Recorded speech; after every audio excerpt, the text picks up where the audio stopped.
Hello, my name is Pat Ralls, and this is Tracey Levine, our Executive Director of Healing Housing, and we're here to share some information with you that we hope will be helpful in understanding what healing housing is all about.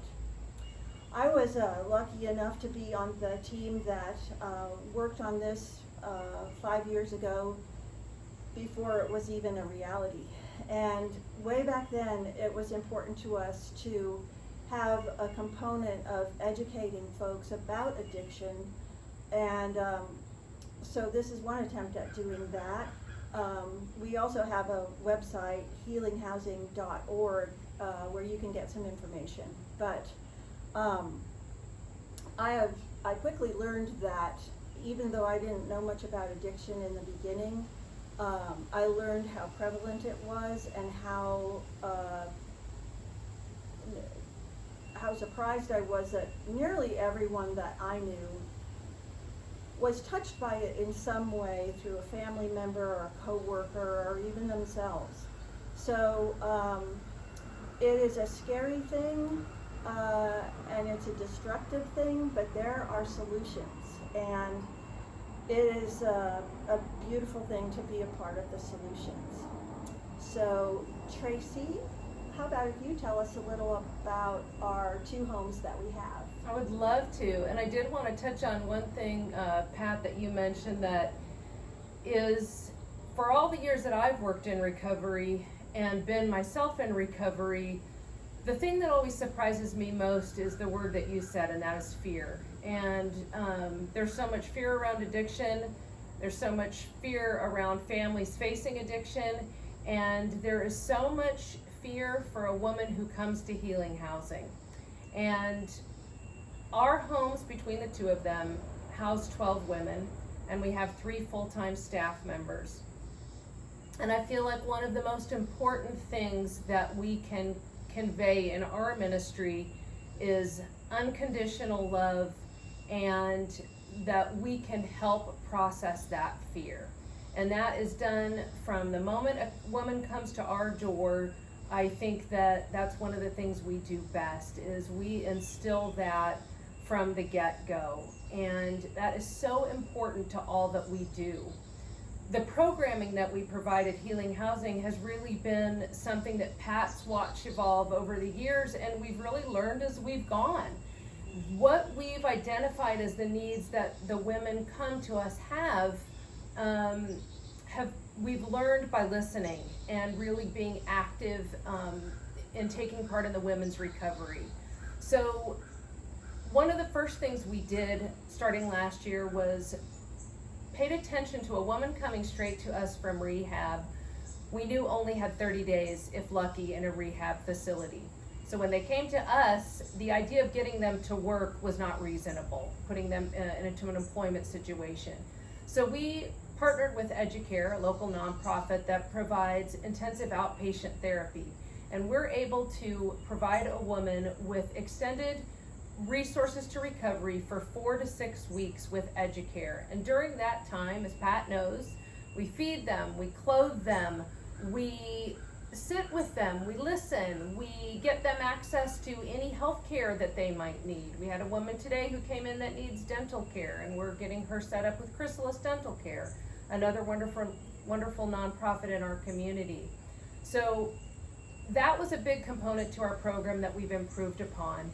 And after a woman finishes that intensive outpatient therapy, then we're able to get them started with therapy. And we've identified that therapy is a big a missing link for many women, that it hasn't been a priority. All of our women have had sexual molestation, sexual abuse. There has been trauma, and we know that we can't get far along the path of recovery without addressing that. So we've partnered also with Refuge Center right here in Williamson County, and all provide weekly therapy to all the women in our program. We provide financial mentorship to the women. We know that financial wreckage goes hand in hand with addiction. And so wonderful professionals from our church community come in, meet with our women one-on-one, and help them get started clearing up their financial wreckage. To see the empowerment in a woman's whole demeanor when she's able to pay off debt, when she's able to start thinking about a car, start thinking about her own housing. It's really an incredible gift that we can provide through our financial mentorship team. We also have the ability to provide exercise. We have a partnership with the Franklin YMCA, and the women all have identified the need for exercise and how much that helps with mental and emotional balance. So we make sure that we get them signed up and working out at the Franklin Y. And then, of course, there's the spiritual component that, Pat, I will let you talk about that. We know that's transformative at Healing Housing. It really is. A lot of the women feel such shame about their past, and many women in and outside of Healing Housing have not heard about the unconditional love of God. And it is just the most beautiful thing I think I've ever experienced, one of them anyway, to see a woman connect her higher power with a God who is loving them unconditionally. And as I hope that we all know, that changes things. That changes how you look at yourself. It changes how you look at your world. And we have had some amazing discussions on grace and boundaries as they relate to our relationship with God and others.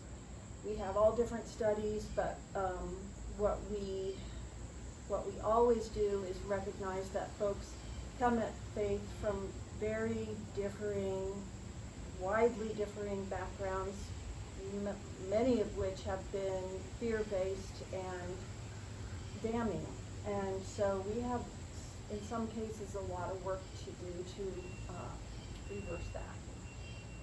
And I think how we manage that, or how we care for that, with the team that Pat has put together is miraculous in and of itself, because I know just in even witnessing that, it is a fine line that we tiptoe, and Pat is so graceful about watching that relationship birth and assisting and stepping in when asked. But that is, we know that we have to get that right before we can move forward with recovery. And Pat has, and the other team of volunteers has such a special touch with that I admire. And I get to hear the women who connect and find their higher power while staying at Healing Housing that might have not found it otherwise. And we know that is the basis on which real, true recovery and healing happens. I would love to share a story with you about a woman that I think really demonstrates the power of spirituality, the power of healing, and of recovery. We had a young woman who came through our program through the court system, and she was looking at facing quite a bit of jail time. And we were asked by professionals within our community if we would consider taking her, that they were kind of out of options as to what to do with her. And we scratched our heads. That was kind of a scary endeavor to start, but we prayed about it, we talked about it, and we said, you know what, let's this woman needs an opportunity, and let's give it our best. And I think we as a team not only embraced the challenge, but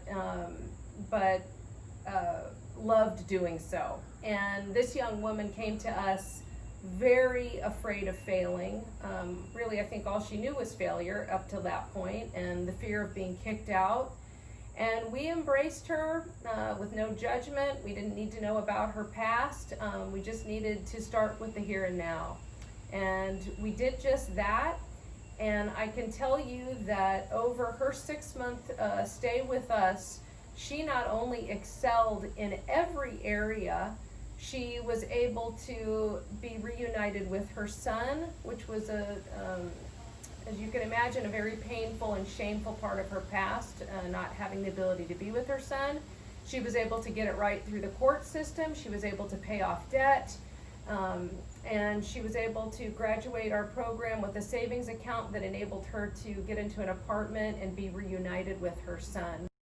And she has continued giving back in service to our organization. We stay in touch with her, and she's one of the many stories of resiliency, courage, and that I think as a team we can come together and say anything is possible. You know, with God's love, with our love, anything is possible.